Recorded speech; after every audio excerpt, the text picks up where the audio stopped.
Encore une petite vidéo sur les arnaques, etc. Cette fois-ci, plus par mail, plus par SMS, mais par appel téléphonique. Depuis quelques jours, je reçois des appels. Nous avons tous l'habitude des appels entre midi et 2 ou après 18h. Un commercial veut vous vendre une nouvelle mutuelle, vous faire changer vos fenêtres, etc. Là, il change un peu de pratique. Ça nous donne: allô, monsieur Steven Wallace? Oui, c'est moi. Bonjour, société XY, j'appelle de la part de la société ABC. Ou bien, suite à votre demande, je vous recontacte. Là, vous êtes un petit peu surpris. Et vous commencez à vous concentrer sur l'appel, car la personne a votre nom, et l'appel fait suite à une action d'une société ou d'une action que vous avez enclenchée, soit par un mail ou un formulaire. Là, concrètement, moi je sais que c'est un appel de marketing. On va essayer de me vendre ou de me refourguer quelque chose. Pourquoi? Parce que moi, en fait, j'ai deux cartes SIM.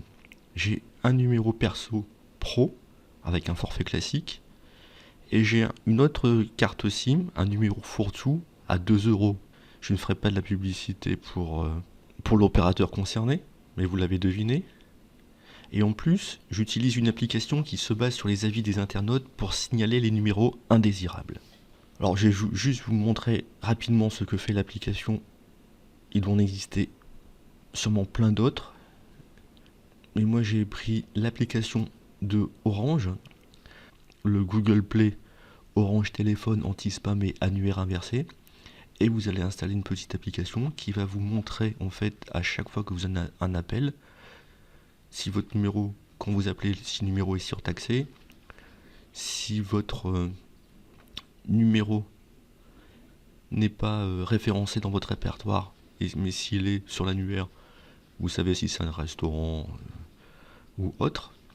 Et si le numéro qui n'est toujours pas dans votre répertoire a des avis un peu malveillants sur le site de Orange, eh bien vous avez en fait le pourcentage ici des avis des internautes. Donc là, moi je savais que le numéro était un numéro malveillant. Quand on dit malveillant, c'est du démarchage, les gens qui vous embêtent, etc. Mais revenons à notre appel téléphonique. Le but dans ce type de conversation, c'est ne pas rentrer dans le jeu. Il ne faut pas laisser installer la conversation. Bref, il faut faire l'idiot, l'abruti, ne pas être agréable. Mais vous allez me dire, pourquoi être aussi méchant? On va étudier d'autres solutions.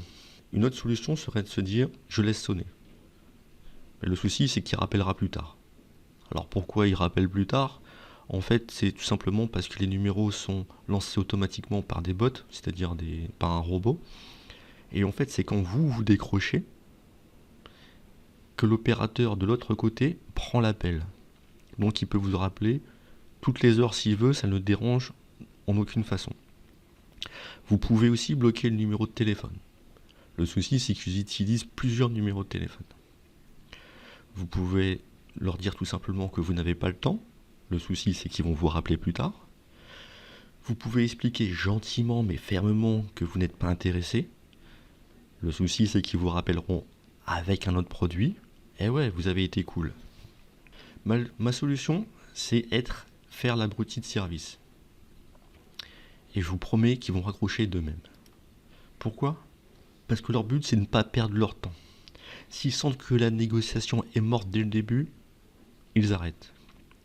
Moi au début, je voulais juste comprendre comment ils avaient récupéré mon numéro de téléphone et savoir qui ils étaient exactement.